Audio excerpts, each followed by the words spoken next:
Welcome everyone. Thanks so much for joining. Thanks to everyone for joining GM or GN seekers and Bittensor community wherever you might be in the world. I'm Omega, the growth marketing manager at Talisman. Very happy to be hosting today. Just a heads up, this session is being recorded, and we'll share a recap with highlight clips on X and Discord in the following days, so keep an eye out for those. Yeah, so welcome to a very special edition of Talisman Revelations. We have an all-star panel with very well-established validators and subnets in the dTAO ecosystem with us today. So during this roundtable, we're going to be discussing the ins and outs of what it means to be a Bittensor validator, as well as the state of the broader Bittensor ecosystem at large. So I think it goes without saying, we're very excited for this one. Quick reminder, of course, nothing discussed here is financial advice, and be wary of any links that don't come from the official Talisman account, of course.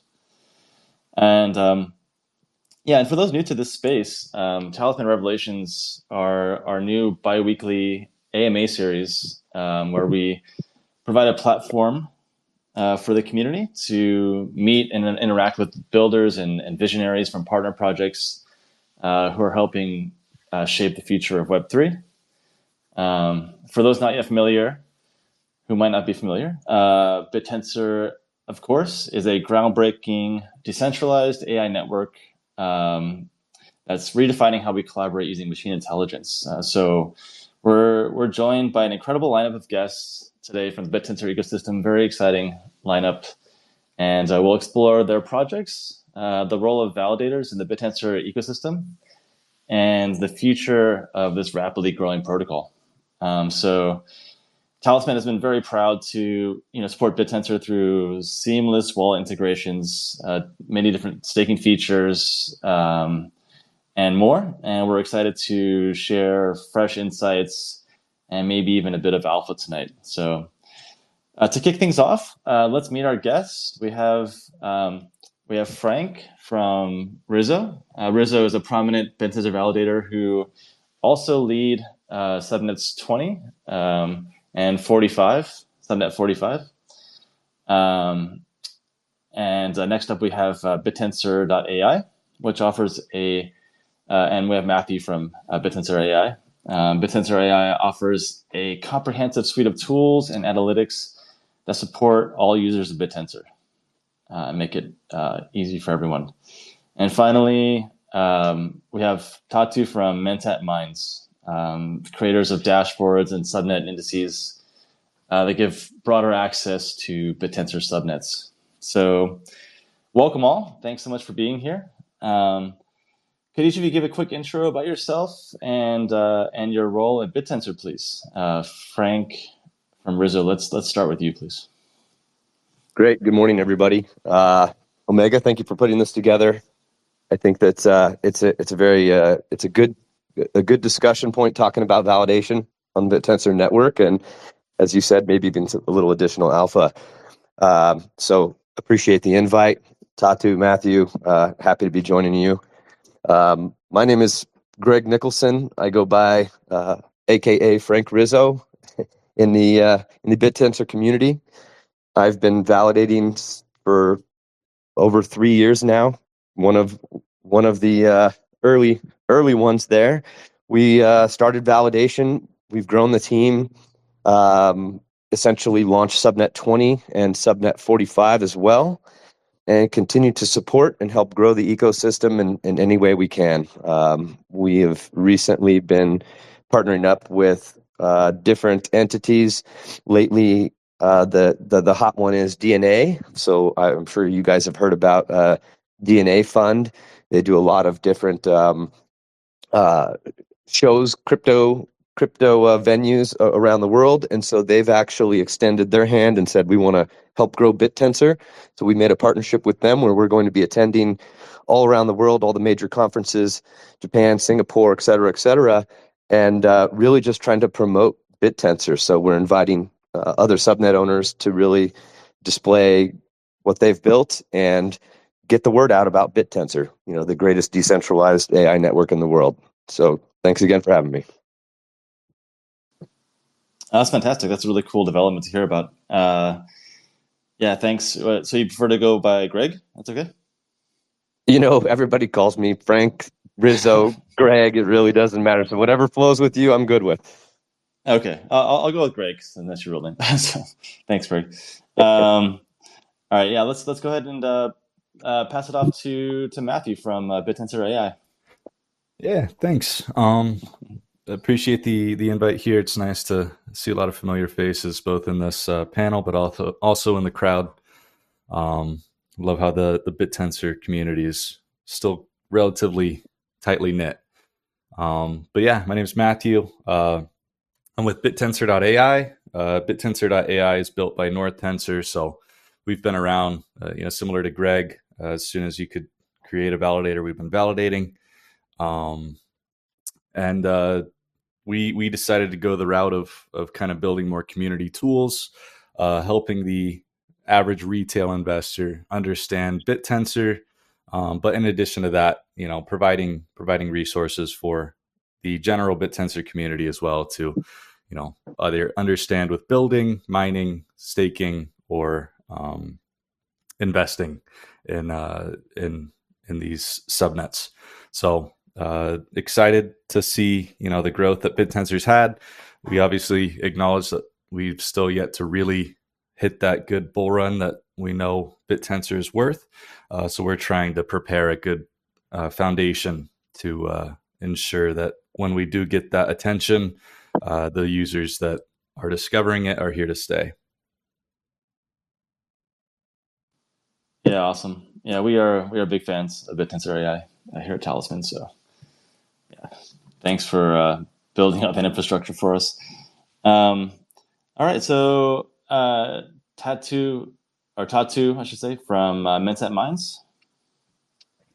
Hey everyone. Hey Omega. Thanks for getting this up. It's a pleasure to be here. It's Tuta, by the way. It's you first, but it's fine. Oh, yeah, sorry. So yeah, no worries. Co-founder of Mentat Minds, so easy staking platform for TAO and subnet tokens. So yeah, when we came into Bittensor, we realized that dynamic TAO and all the subnets, with dynamic TAO and all the subnets, people were going to have to they're going to need help investing in those subnets. And that's where we're trying to come in. So basically bridging the gap between the TAO holder or anyone that want to understand Bittensor and actually investing into the ecosystem and really going into the subnets, because that's what Bittensor is all about. When you start to know a little bit more about the network, is understand the subnets, what they do, what they're trying to achieve, and that's really the power of Bittensor. And so we're trying to bridge the gap between people, DAO holders, and investing into those powerful applications. So you have an easy platform, our website. You can just quickly understand what we do from the website and our Twitter account. Okay, awesome. Yeah, thanks for that. Yeah, for sure, we'll dig into all of your specific roles and projects a little bit later in the call too, or in the space too. So we'll have plenty of time for that as well. But thanks so much for those intros.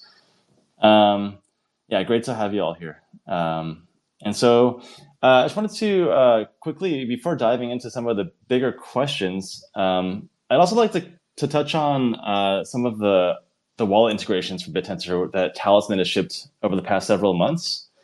So I'm going to have our lead Bittensor dev, Micah, go over that for us. Thanks, Micah. Hey guys, I am Will, also go by Micah, been with Talisman for about 1.5 years, and I've been really enjoying working on the wallet and build this amazing product that I think Talisman is. So in regards to Bittensor TAO, last year we started supporting Bittensor TAO token and also Rapid TAO, which enable users to bridge from Ethereum to Bittensor network, and then later on implemented swaps, which would allow users to swap their dots to TAO and get their hands on TAO. And most recently, we've implemented on-ramping directly from fiat to TAO through Coinbase and Ramp. That's been really cool and attracting a lot of users to get their swap their monies directly into TAO. And since February, when dTAO was released, we implemented staking subnets on our web portal. We're working really hard on displaying the correct information and the most relevant information to retail users when it comes to selecting which subnet they want to stake with, and also which validator they want to choose to validate with. And we've been working really hard to make a very seamless UI interface where the user can, in a single page, have all the relevant information, stake, and be navigated to their positions where most recently we started displaying their rewards as well in fiat values.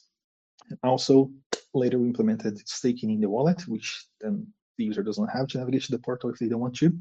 We can directly stake in the wallet. And we also support Ledger, so it makes it super secure, very safe, and a very smooth integration. And also, if you stake Bittensor through Talisman, or stake TAO Talisman, you can also participate on quests and mine your wallet for points that will later be exchanged for rewards.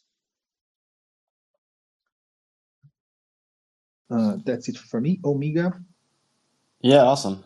Yeah, I just wanted to mention a couple other. Yeah, thanks so much, Will, aka Micah. And yeah, that is. Those are some of the main features we've released. We also released a couple of cool features, such as the ability to unstake and stake with another validator. Change validators without the need to unstake and restake, I should say. And also being able to price all your assets in TAO, which I think is pretty nifty. So yeah, but thanks so much for that overview. Yeah, I forgot to mention on it. Move stake. It was a feature requested by the community, and we are listening. So if you have more feature requests, give us a shout on our Discord channel. We are listening, and if you think it's cool and it's going to bring value to the community, we definitely are going to implement it. That one's particularly nice because it reduces fees being charged both by Talisman and also the Bittensor network, and it's a win-win for the users and for us. Yeah, absolutely. Yeah, we're always have open channels there in Discord and open to suggestions and all ears for any feature requests. So yeah, we're always looking to adapt and evolve to the community's needs and just as Bittensor evolves in general. So yeah, don't be shy in that regard, for sure. Cool. Well, thanks so much again, Will. Right, and so yeah, the main focus, as I mentioned previously, of today's space is going to be really getting into the dynamics around how validators power the Bittensor network, and how you all are helping to shape that landscape. And so I'd like to start with some big picture questions about validators and the overall Bittensor ecosystem. So I'm curious to hear from all of you on how this works in more detail and what it means for the ecosystem's growth. So yeah, let's see here. Right. So starting off here, can we dig a little bit more into your projects and validators? Frank from Rizzo, can you give us a little more context and info on Rizzo and their role there? So with regards to Team Rizzo and what we're doing, our team is split in a few different departments, if you will. And so one would be validation, where we run on our own bare metal infrastructure, and it is our goal to operate every single subnet that launches. It's a tough game. It's probably not as rewarding as it should be, but it's very important. And so in order to do so, not only do we have to have our own infrastructure to run every single subnet, but we also have to have a team that's located all around the world. And so currently we have 4 different operators, and that spans 2 in the United States and 2 in Europe. And then on the development side, we have Subnet 20, which is all about agency. And so we have a team that essentially helps operate the infrastructure of Subnet 20. And when you look at it through the lens of Bittensor, we really focus on the R&D side. So we participate in the Berkeley, University of Berkeley function calling leaderboard. So we're competing with all the biggest companies in the world to build the best agency model. And our focus there is not only the best agency model, but the most lightweight. So you can drop that into your laptop or even your mobile phone. And then on Subnet 45, it's all about software engineering automation, or as they call it, SWE. And so on that end, our team focuses on the Princeton University's SWE bench, where, again, all of the major players in the world compete. And so our miners have done a phenomenal job of making us rank. On Subnet 20, we just submitted a model. Gosh, it's almost 4 weeks ago. They haven't updated their UC Berkeley rankings in quite a bit of time, but we believe that we have the #1 model in the world now, and it's an 8 billion parameter model, which is really exciting to us.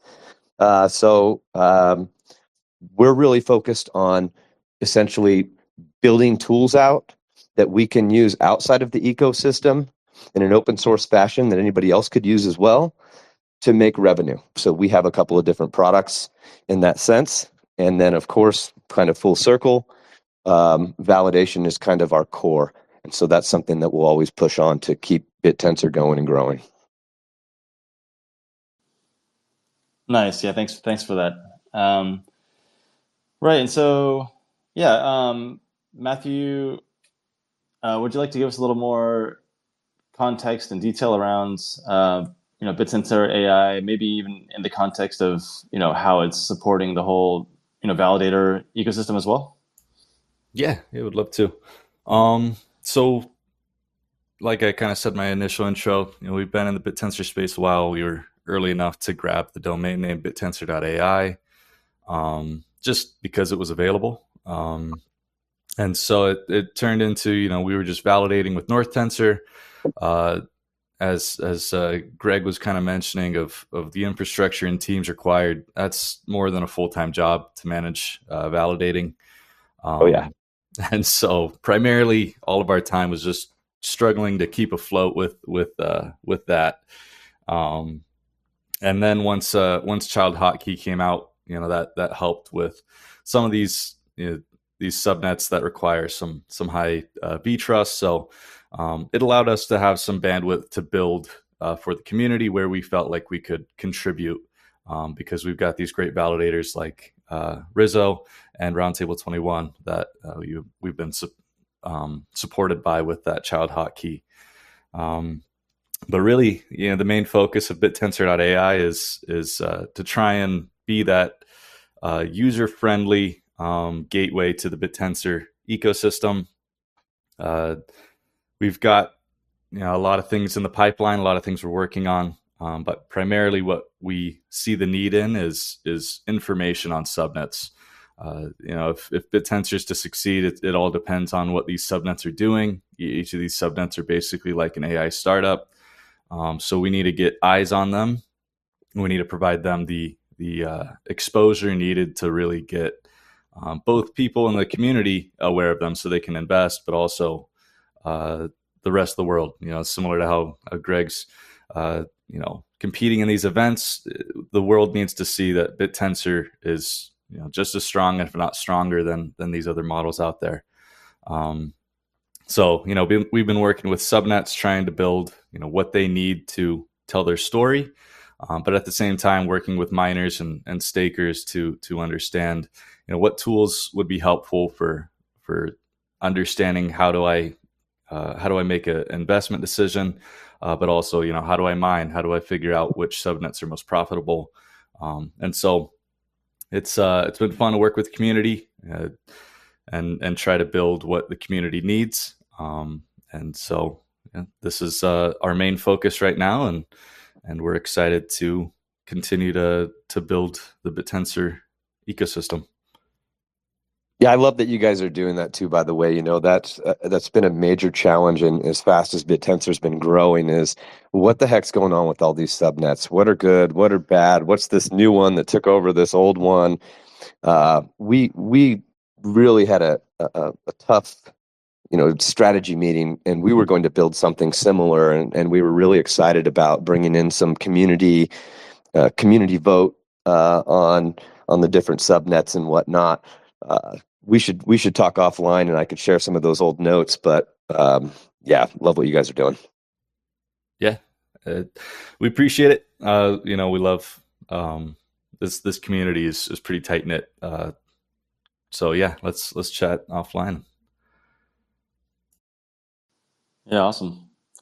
Yeah, thanks, Matthew. Yeah, I mean, just from like a Talisman research perspective and also personal research, I know it's incredibly useful to have all that information so well organized around subnets and the whole ecosystem. So yeah, definitely find it super useful and important for all of us. So yeah, and so Tuda, would you like to elaborate a little bit more on Mentat Minds, maybe even in the context of validators and how that works there? Yeah.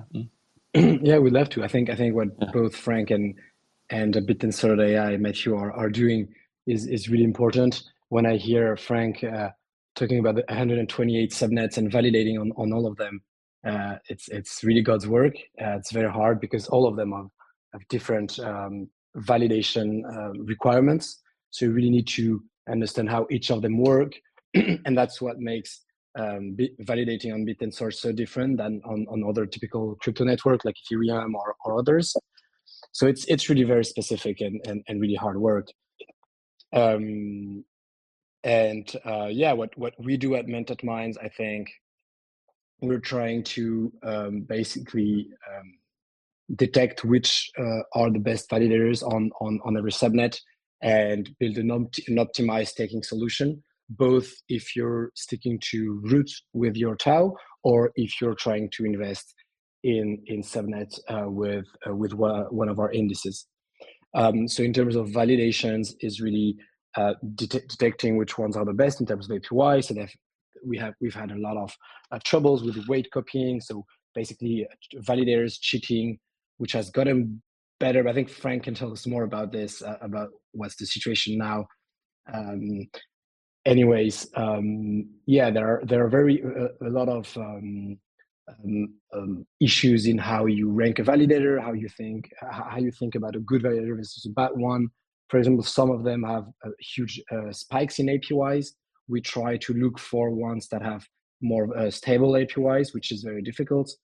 And also, I think ultimately, we're seeing a lot of subnet owners validating their own subnet. But I think, and I hope that we're going to see now a new set of validators that are going to basically specialize themselves in areas, in specific areas. So let's say, there are 10 subnets that are doing this, they're working around this area they're not all the same, but working pretty similarly. And I'm going to build one validator that's going to be the best focused on those applications. And then I'm going to use what is being produced on those subnets and use my access to these subnets to build a product on top of that. And we at Mentat Minds, we want to basically detect these guys and try to redirect the stake of our users toward them so they can build the best products on top of the subnets, and we can give the best APY to TAO stakers, subnet token stakers, and everyone. Yeah, awesome. So that kind of brings me to if we can go dig a little bit more into kind of really what the really nitty gritty of what validators do in the Bittensor ecosystem for those who might need a little bit more info, like detail on that. For example, what are the real validator responsibilities in the Bittensor ecosystem? What makes a good or bad validator? What are things stakers should look out for when deciding which ones to choose? Maybe Frank, if you'd like to give a little more detail on that. Yeah, sure. So kind of 40,000 foot a validator is there to look at the work done by miners and kind of act as that front door to the subnets. And so they're going to evaluate those miners, grade those miners, verify that work, provide consensus, and you could even look at it through a security lens as well, right? So if there's a miner in there that's giving bad outputs, it's going to recognize that, it's going to shoot it down.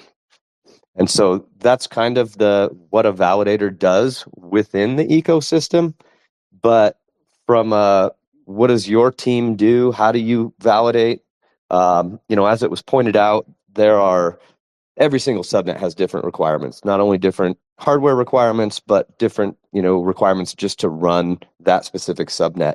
And so it's literally like trying to learn 120 different networks and then keep them maintained. And so what typically happens is when we see a subnet come online, we're going to try to verify it, right? We want to make sure they've got a GitHub, that they've got code to run. And so then we'll look at that and we'll say, okay, it looks like this is legitimate. They're trying to do something real. We're going to run their code. And so we'll reach out to their team and we'll say, hey, we're going to run your code. We're spinning it up now. And a lot of times, these subnets, they get excited to launch, and it's one of these ready, fire, aim type of things where they're just like, let's get out there. This is so awesome. We're going to be so great, whatever the excitement level is there. And it prompts them to launch a little bit too early, and they're not really ready with their code. And so we get to be the first line of defense on that one too. So we will constantly work with subnet devs to help them get their code working because it just doesn't work or doesn't work correctly. And so it's really a big responsibility. And if you go pre-dTAO, it was a little different. A subnet would launch, and we had this group of validators that would decide who lives and dies. And so we would basically decide what emissions to give them. Now that's not the case anymore. But, we're still the source of representation. We still help them get off the ground.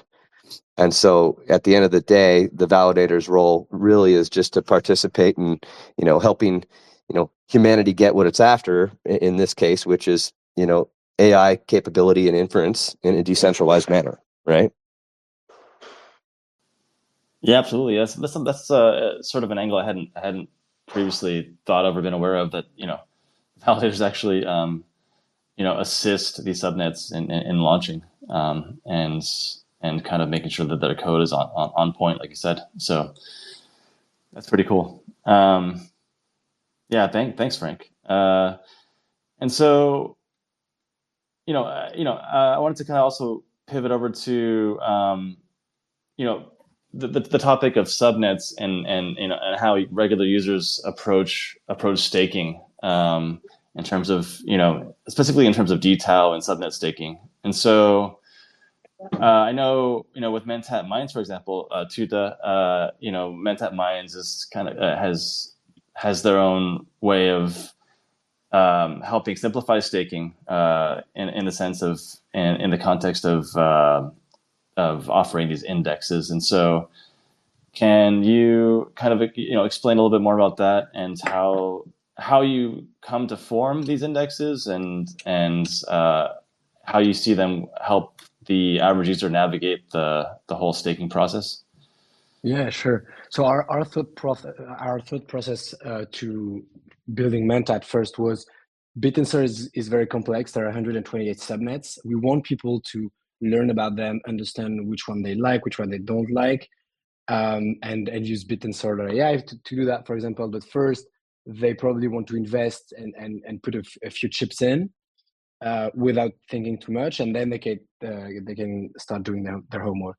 So we build these indices for those that don't know what we do. Basically, we do things like, you can see Mentat as like products like the S&P 500, but for subnets. We also have, for example, an index that's going to follow all the macrocosmos subnets, or all the Rayon Lab subnets, all the inference subnets, for example. So yeah, this is what we do. So we help DAO holders invest in the subnets. And why we did this is because we understand that trading alpha tokens, understanding all the tokenomics, what makes a good one versus a bad one, is really hard. However, on the other hand, we really encourage people to go to platforms like Bittensor.ai, like dTAO stats, and really do their research to understand how the tokenomics work. And we saw that the prices of subnets lately have suffered a little bit.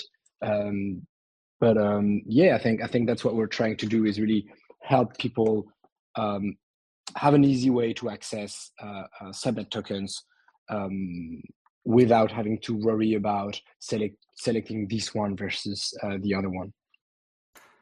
And about the validation side, maybe one thing is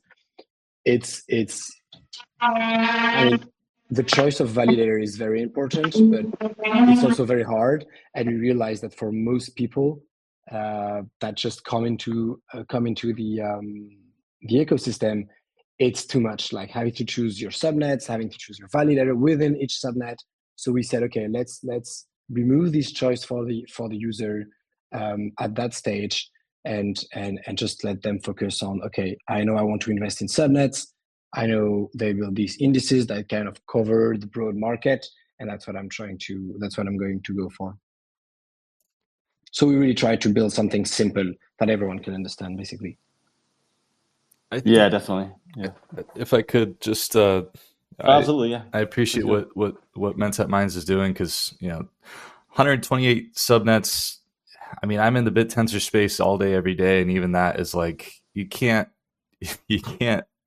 understand what everybody's doing, and kind of what Greg's talking about, of like, you've got some new subnets that drop, they might not even be ready yet, and so then it's that whole high risk, high reward of just basically gambling on subnets, and with dTAO, I think it's a wonderful space of if you want to take that gamble, if you want to just do the research yourself and try to find out what subnets are going to succeed based off what they're building or the teams involved. We see that a lot with, as soon as there's any rumor of somebody in the space buying a subnet, the price just goes crazy. But in order to really get this comfortability of investors, you need these indices that Mentat Minds is doing, and I think Bittensor would not be in a space it is today without the teams building this, because I think it gives it a lot of credibility that it needs. Yeah, absolutely. And there's just so much out there. There needs to be some mechanism in place for kind of simplifying these categories and making them more investable for the average user, especially. So yeah, that makes sense. Right. So gonna have to go through a couple more questions here. One broader question that I wanted to touch on, and I want to switch over to some more project specific questions too. Sorry. But one I wanted to touch on is how do you guys see the current Bittensor incentive model evolving over the next several years? And do you think it's reflected well in the way that different subnets are growing currently? How do you see that in general? I could start on that. I think that we have a great model off the ground, and it makes a lot of sense, but we're finding challenges with that. And what we're really finding right now is that a lot of subnets out there are doing really cool things, but they can't really do the greatest job with that flywheel with the current emission schedule. And so you see a lot of people complaining about, your validators, your miners selling off and keeping the price down, et cetera, et cetera. And you've got these great subnets and their prices aren't holding, even though they've got a solid product and or team. And so I think you're going to see the incentive mechanisms change. I think you're going to see things like subnet owners having the ability to modify how much, a miner or a validator or the owner gets in order to model their own specific subnet in a way that becomes profitable to their token price. And I think people are going to get really creative with their subnet incentive mechanisms to kind of create a better flywheel in general, so that once you see what they're doing and how it all works how the sausage is being made. You kind of just clicks and this is a sound investment as someone looking from the outside in. So I think over the years we're going to see a lot of changes, and we're adapting and we're zigging and zagging and pivoting, and it's a wild ride because we're still in the wild west of decentralized AI. Personally, I think I would love to see this happening. I would love to see this happening, the freedom for subnet owners to choose how much they incentivize miners versus validators versus owners. I think it would create a whole new flavor and sets of subnets. And it would be definitely very interesting.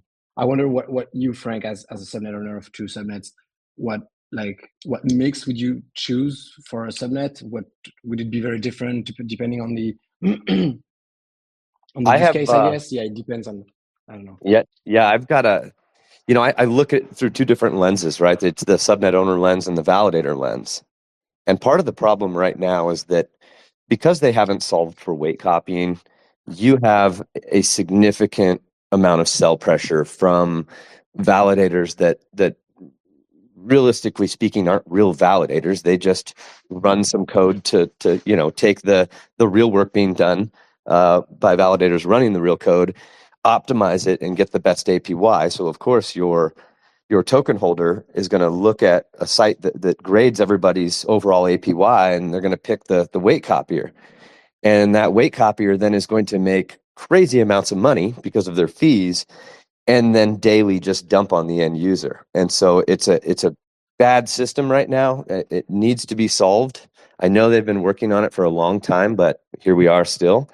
And so what's going to happen when they give, or if they give people the ability to modify what percent of emissions the validators or miners, et cetera, get, I think it's going to, looking through the validator lens, really hurt the validator.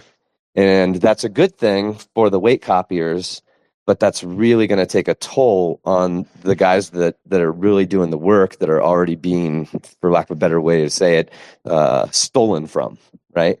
So to put that in a little more context, we spend probably about $40,000 a month to operate on every single subnet, pay the guys, infrastructure, et cetera. We add on to that another $30,000+ a month to provide insurance in case something happened to our validator. Everybody could get paid back, which is awesome. We're really proud of that. But we're talking $70,000 a month here, and margins are ultra thin.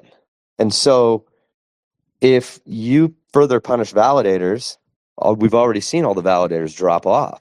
There's only, whatever the number is now, 4 that are running real code. Nobody else is. They're just doing child hotkey or weight copy, or a combo of both. And so I think that when they change that, looking at through the validator lens, you're going to see that help the overall ecosystem, because hopefully it will remove some of that cell pressure from the bad guy, if you will, validators, and the good guys are going to have to feel the brunt of that. But on the flip side of that, looking at it through the subnet owner's lens, if you can do some interesting things with further rewarding the miners, maybe taking a little bit of your own ownership takeaway, giving that to miners to output some really great stuff, and make it so that you have a profitable subnet. Maybe you're doing some burns on your tokens through some front end product revenue. That could get really interesting, and that could immediately turn around the entire dTAO price across the board. I think everybody would benefit from that. So it's a really interesting dynamic, trying to look at it through what we should do and why I wouldn't like that personally, right? Yeah, it's going to be interesting to see how that develops. All the different dynamics together. And so, just a quick question. So, how exactly how is consensus built in that regard? I mean, and how would those incentive structures changes be implemented? Who's that question for? For anybody. So If they change that, that's going to have to come from, OTF. They're going to have to change core code so that a subnet owner can pull levers to change that. Right. Mm-hmm. And going back to the validation piece and consensus, where it's hurting validators with the bad guy validators, the weight copiers, etc., is that if everybody puts their tokens to them, because they make the highest APY, and that makes sense, then what happens in the real world is they'll run code. Let's say a new subnet launches, they'll run their code, just some default code. Since they have such a large stake, Yuma Consensus looks at them and says, well, that must be those are the right weights, those are the right answers for this subnet. And then what happens is a Roundtable 21 or Rizzo will run the real code that the subnet owner releases. And even though we're outputting the right stuff per the subnet owner, the Yuma Consensus thinks that the weight copier's answers are right. And so it messes the whole system up. And so the only way to really fix that is to get rid of that and have people stake to people running the real code so that they have the authority. They have consensus. Right. Makes sense. Yeah. I think, and this is just, weight copying has been a problem since basically the beginning, and it's hard to see with this community. We want it to be decentralized. We want the users to make the choice, but it's hard when profits are chosen over just quality validating. We've seen back before they changed their name, but Owl Ventures. There was just witch hunts left and right on X, on Discord about the weight copying they were doing. They owned it. They didn't care. And a lot of stakers didn't care either because the yield was crazy. And it's turned into this, at what point do we make a change to really fix this problem? I know the OTF team's been trying, and dTAO has assisted at least with allowing the users to delegate their stake, but to subnets. But it does seem like we're in a hard point of convincing the average staker to choose what's right. And that's a tough sell because most people are, they're investors. They're doing some speculative investing. They're trying to hedge a little bit with staking to make a little extra. And it's a really easy way to go to just pick the number one guy. And it's not really their concern whether, people have come to me and said, look, I get it, but that should be fixed by Bittensor. Like, that's Bittensor's problem. That's not my problem. And I don't know if that's the right take, but I understand their position. I don't like it. Yeah. Makes sense. Yeah. Well, it sounds like this is a very contentious issue. So it's something that's going to be, I'm sure, addressed repeatedly down the line for sure. Well, thanks, guys. Thanks for your comprehensive take on that. I did want to leave some time for us to get into a few more project-specific questions. I guess I'll phrase this one more broadly, which will be, where do you see your projects? What real-world applications, for example, do you see emerging from let's say Subnet 20 BitAgent, for example, in terms of agentic AI? I'm going to ask that for each project here, and also what changes or improvements do you see taking place within the project going forward? Yeah, fantastic. So Subnet 20 was our original subnet, kind of our baby, if you will, and we have always been focused on agency. And it's kind of interesting if you look at our history because, in the early days, we just wanted to do what OTF said we were supposed to do. So if Open Sensor Foundation said we're focused on product and you make money, we're going to crank out some product and make some money. And then they pivoted and they said, look, we really need to be focused on research here. R&D is really, really important. We need to see you guys on some benchmarks. So we pivoted to that, and then we kind of, zigged and zagged back and forth.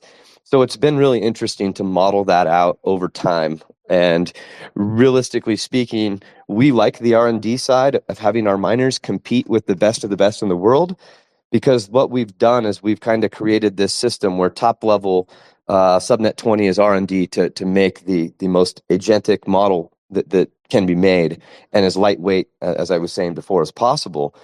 And so once those models are created and upgraded, each month, we're dropping that into our own product that we use and sell commercially. So some people already know this, but I also own an outsourced IT service company, right? So we go business to business in Southwest United States and become their IT department, help desk, infrastructure, networking, et cetera, consulting, and millions of tickets come in. And so what we've done is we've built a product called MSP Tech, and IT service companies are called MSPs, managed service providers, in their own vertical. That's their name. And so MSP Tech, this product we built, is we dropped this model in and we integrated it with all of these IT service companies' ticket systems. And so it monitors all the tickets come in. I can't print, or my keyboard doesn't work, or whatever the issue is that they're having, and they open a service ticket. And then the AI will assess that, and it will basically grab tools that we give it, like the ability to reach out to those endpoints and actually fix the issue, and then document and close the ticket and to go out for billing. Or it will tell the team, boots on the ground, this is how I think you need to fix this. And so we've kind of created, or we have created, a SaaS platform for that. And we've onboarded a few clients while we're kind of massaging through it, because there's a lot of different applications that these IT service companies use to manage their clients' networks. And so integrating into all of them and making them all play together has been interesting, and it's become its own business outside of Bittensor, which is really interesting and exciting.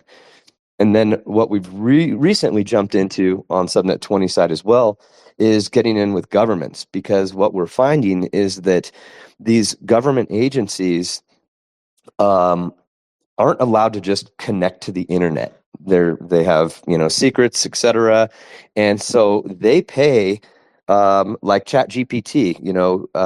Here in New Mexico, the different labs, Sandia Labs, Alamosa Labs, they pay like $20 million a year to have a version of ChatGPT put in an appliance and put inside their network, so that they can leverage that technology and that model, but it doesn't go outside their network. And so we have found some really good resources within the government to push our product into an appliance of our own and sell to them, and then continuously upgrade as our R&D side on Bittensor. As these agentic models are upgraded, we're dropping them in.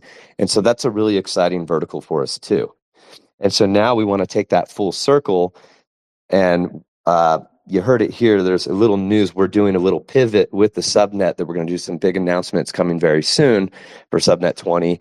But we're kind of bringing all that together. It's been a little scattered, and it's exciting, but we want to really kind of give a little more exposure and communication to the community around all of these efforts that we've been doing in the background. That was a lot. That's awesome. Sorry about that. Yeah, no, that's really awesome, actually. No, it's really cool to hear. How this actually how it all leads to something very tangible. In real world applications. And so, yeah, thanks for the insight there. So, all right, Matthew or Tuta. I guess if we start with you, Matthew, would you like to give a little bit of insights on any sort of future developments or items on the roadmap you might see coming down the pike? Yeah. Main thing is we've kind of teased it, but we've been working with Subnet 68, Metanova Labs, to kind of build their ideal page for what their subnet's doing. Our main pitch is, these subnets, they're just trying to build a product or build a solution, and their websites with the SEC and all that, it's kind of separating themselves from from their alpha and investing easily. So we've been working with Mentat Labs to build a custom page for them so that users can easily jump in and see what's being built, who's the team, how do I mine on it, how do I use it, as a product, but most importantly, how do I invest via the dTAO. So we've been working with them. It's a lot of fine tuning, a lot of development work on that, and we'll be releasing that in the next couple of days.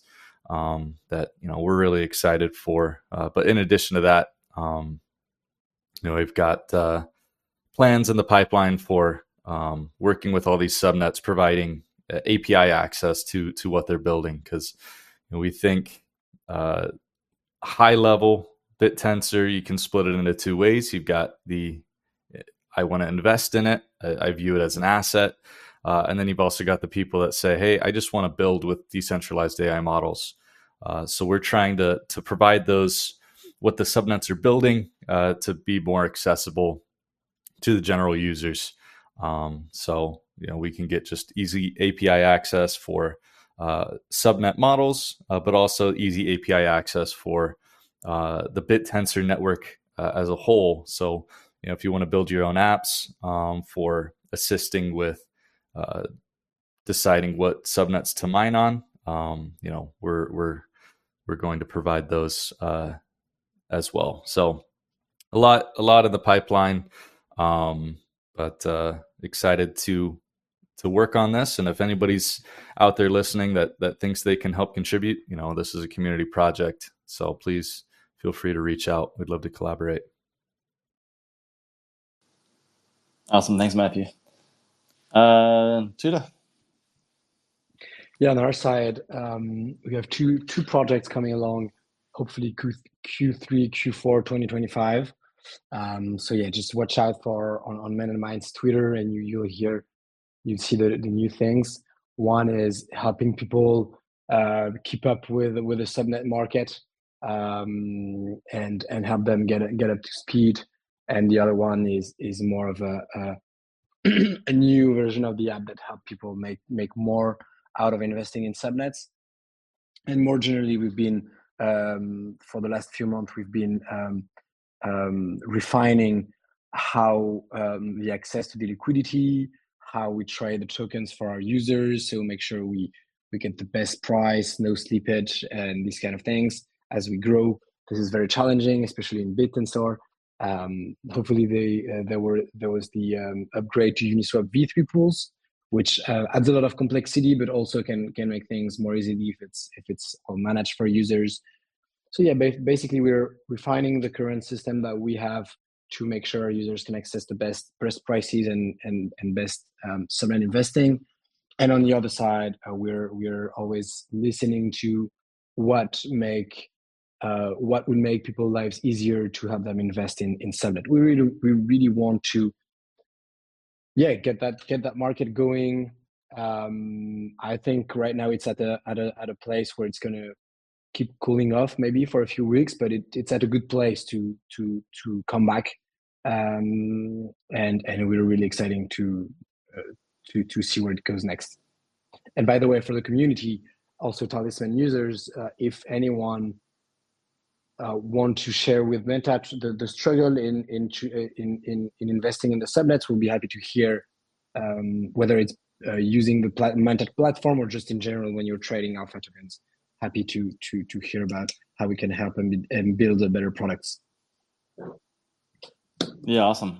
Anybody who's here, feel free to reach out. This is being recorded too, so this will be published on Flipside. This will be published on our social platforms as well. So that call to action will live there as well. Nice. Yeah, and yeah, it's I hear you on that. It's definitely important to keep building, regardless of where the market is. Just building up that infrastructure, which just prepares us to be even more successful when things do really take off. So that's great to hear. All right, well, guys, thanks so much. We got a few more minutes here, so let me just open up the floor to the audience for some Q&A.